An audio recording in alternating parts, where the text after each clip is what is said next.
Now let's take a look at the newly released PUBG Reddit Ask Me Anything. This is where the PUBG devs actually went through quite a number of questions and broke some of the details on 2024-2025 roadmap and their actual game plan, including saying that the UE5 update won't be available until at least 2025. So let's cover all that stuff, everything you need to know from that Reddit AMA, and yeah, let's go and get started. All right, so again, this is the PUBG Reddit AMA. Answers to your questions. Q&A with the PUBG team. So this is where the developers actually answered questions. Now, in this particular case, this is not the first time they've done one of these. What the heck happened there? I don't know if these questions were prepared by the community or what. I don't want all this stuff on the side. I guess it doesn't matter. I just want the text to be as big for you guys. You can see it. Anywho's, so let's take a look. So earlier this month, we brought Q&A regarding our roadmap of 2024. So blah, blah, blah. Okay, here's transition. Okay, here we go. Before we begin, the team would like to address the anticipation surrounding UE5, which has captured the attention of a vast number of players. Transitioning our services to Unreal 5 is no small feat and is expected to be an extensive project that will require a significant amount of time, which we all assumed. We understand your curiosity regarding the development, etc., etc. However, we plan to provide a more detailed overview regarding UE5, including specifics about service transition in our 2025 roadmap. So that means that we can 100% expect not to have UE5 until, I would say, minimum late 2025, maybe the earliest like June of 2025. And I say that because their roadmaps don't come out until March. So March 2025, you're gonna get hit with a roadmap that actually says what their UE5 plans are. It's very likely that they say UE5 is underway still and not ready until later this year. Who knows? They could surprise us with something crazier, though. During the transition to the Unreal Engine 5, is there an emphasis on preserving the current gameplay experience? Their focus is enhancing the realism of visuals, enriching the diversity of world factors, and crafting engaging content, all the while maintaining the essence of PUBG's gameplay. So someone asked me earlier, CDome, do you want PUBG to go more Fortnite or more Call of Duty or more Tarkov or something like that? I want PUBG to go PUBG. I want it to stay PUBG, just with an updated engine. I don't know how possible that is, how feasible it is. I want the gunplay to be the same. I want the feel of the game to be somewhat on the same kind of gritty military level, you know. I don't want it to go Apex, Call of Duty, Fortnite, in my opinion. Okay, how will skins be affected in Unreal Engine 5? That's been a big question. I'm glad they actually answered it. So first, existing skins will definitely remain accessible post-upgrade. As for new skins, we're exploring the integration of UE5's enhanced visual capabilities, ensuring they leverage the engine's advancements. So in other words, every skin that you currently have, what they're saying here, is going to be available in UE5. Now, what there is some ambiguity here, ambiguity, and it's a little ambiguous as to how you're going to get your skins. If they're going to be just given to you for free, if they'll give you money back to purchase ones like other games have done, I don't know. If we're just reading that, it seems like they're just going to give you the skins back. And then, you know, maybe the new progressive skins in UE5 will be super, super, super cool. Who knows? Considering the shift to UE5, that it might elevate the recommended system requirements, are there any plans to accommodate players currently meeting only the minimum specs?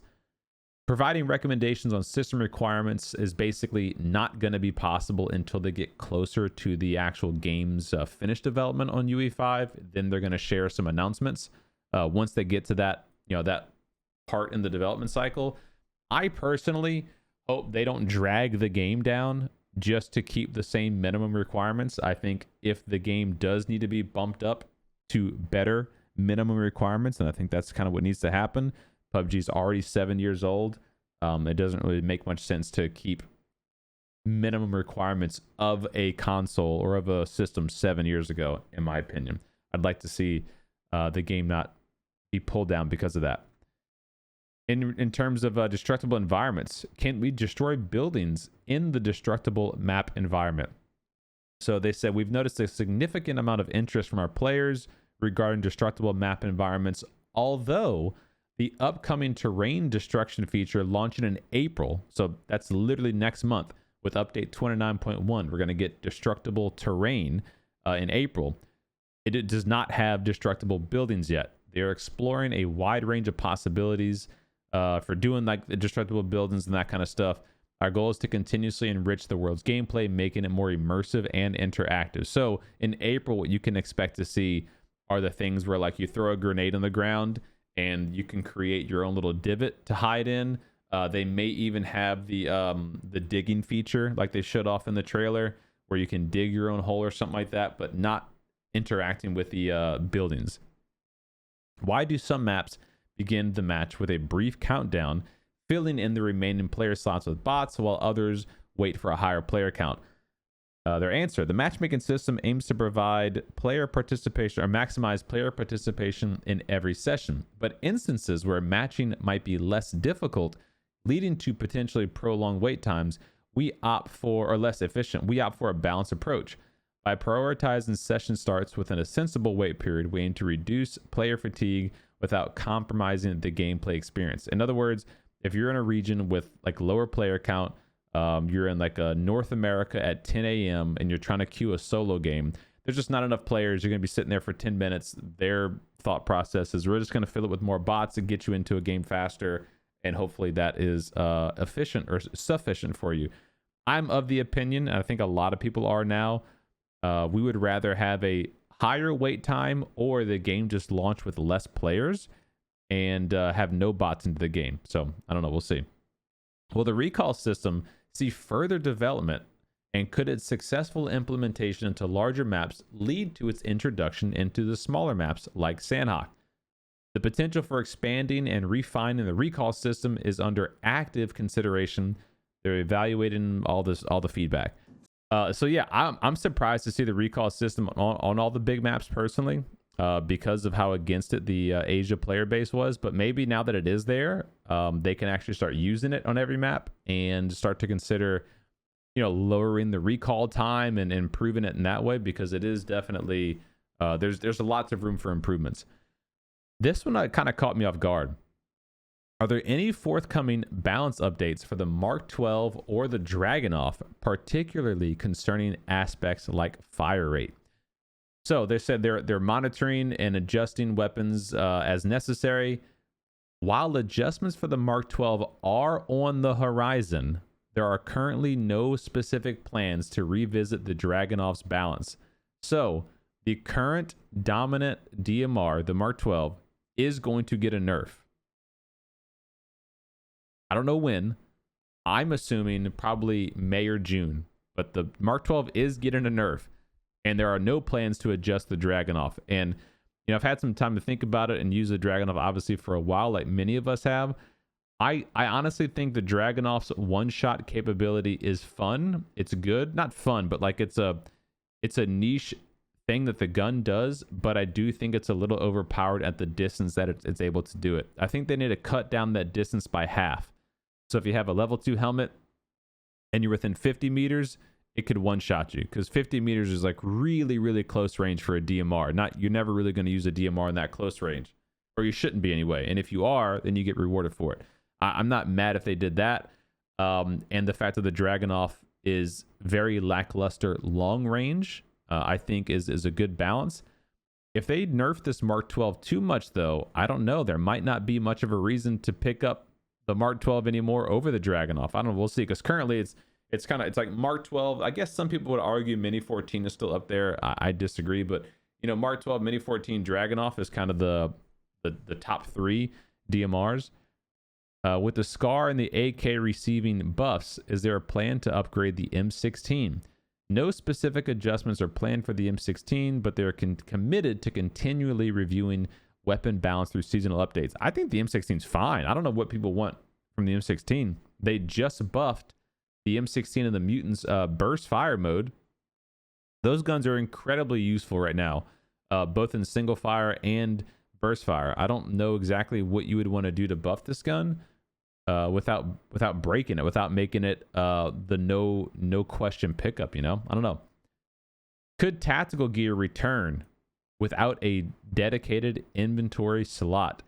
We are actively exploring tactical gear's enhancement, including its dedicated slot, to enrich its strategic depth and utility within the gameplay. So this is very vague, but they did talk about in the 2024 patch notes about the repair kit making a return. So they are definitely looking at bringing back some or all of the tactical gear in some capacity. Are there plans to introduce new arcade modes?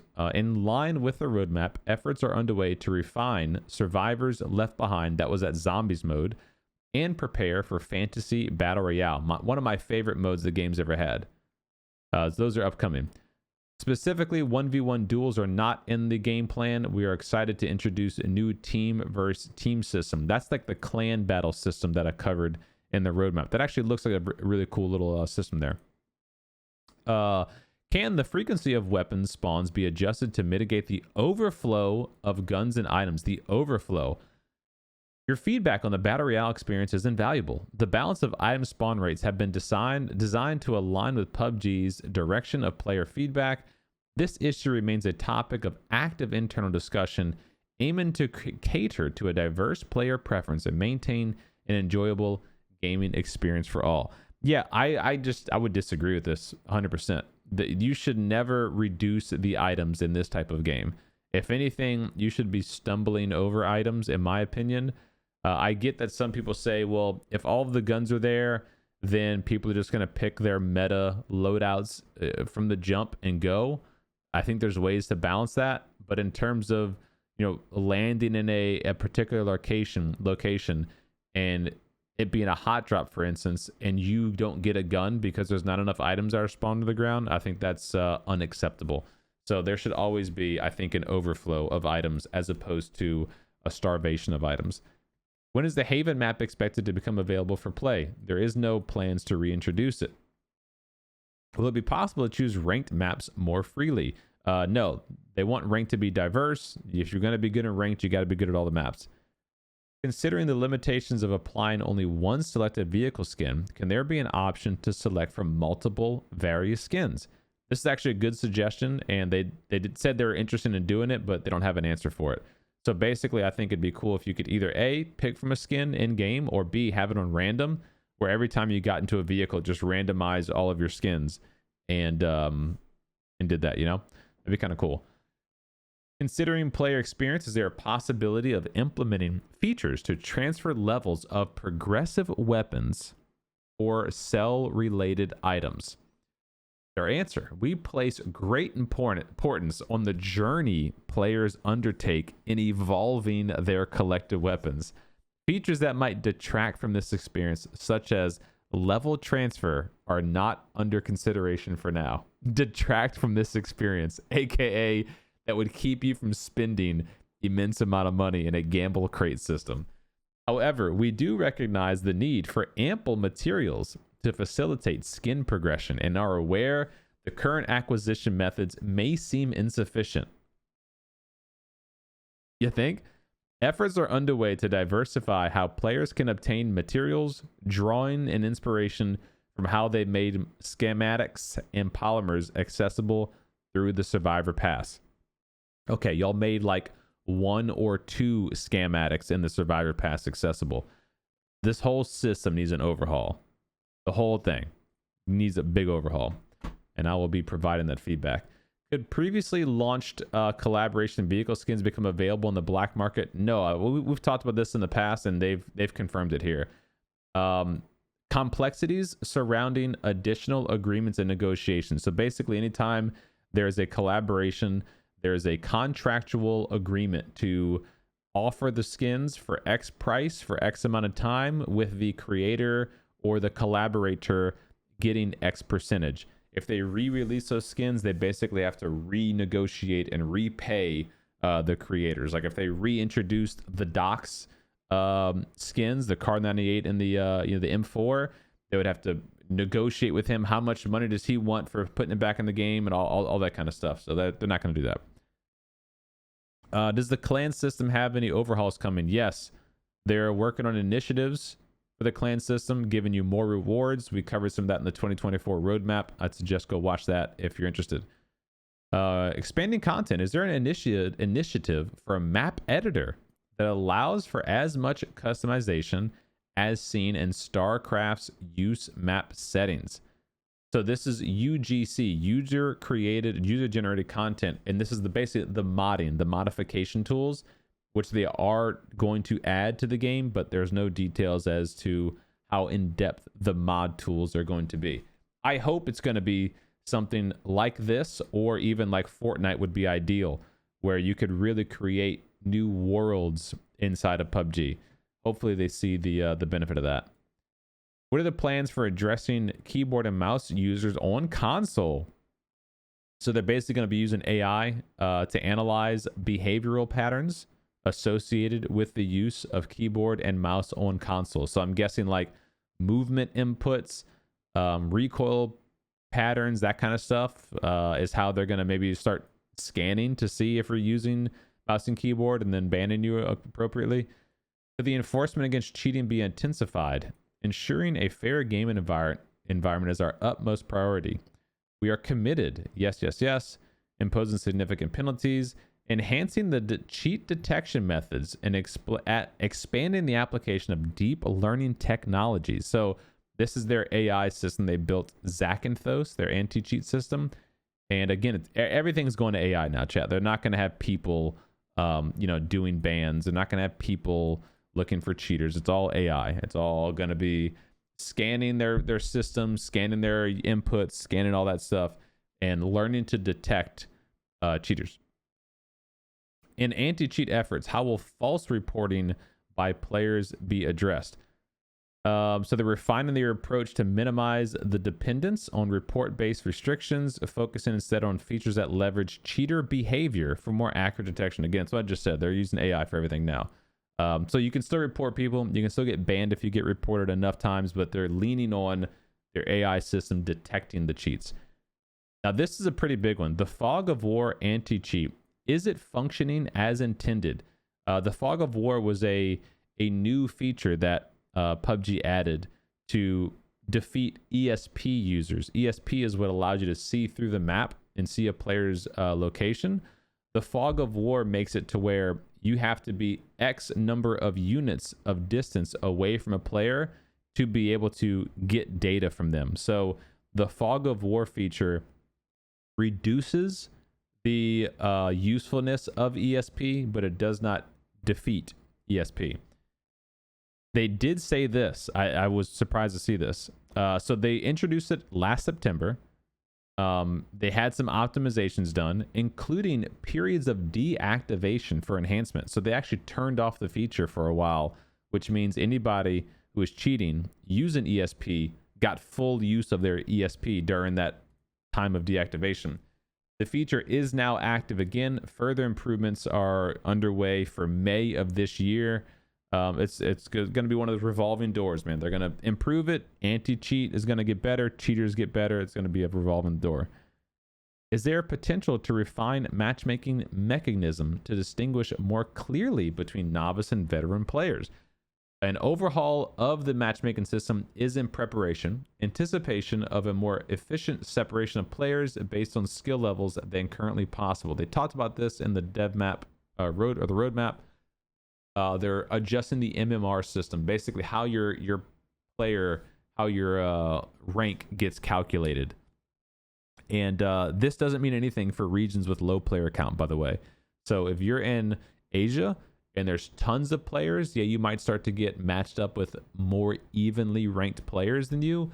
But if you're in North America and there's only a few thousand of us playing at any given moment, you're going to have the same random hodgepodge lobbies.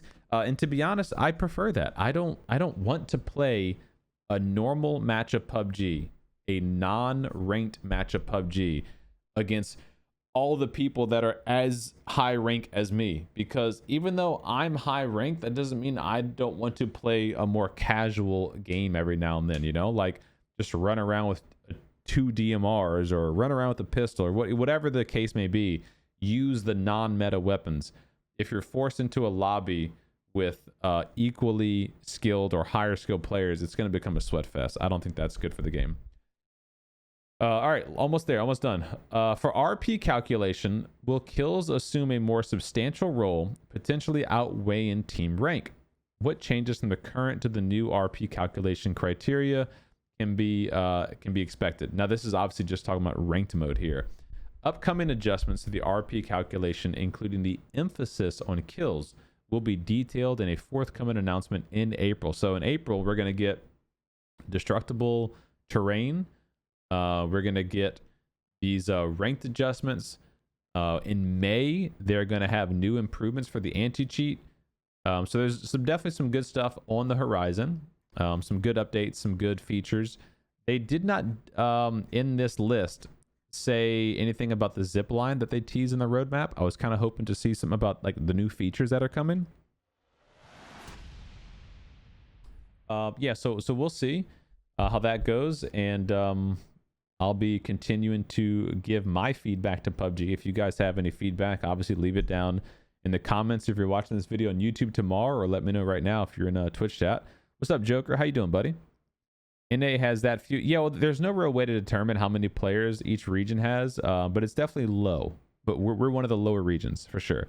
And then you have to break that down to which lobby you're looking at. Like, are you in North America solo FPP? Are you in TPP solo? Are you in like, you know, every lobby has its own smaller portion.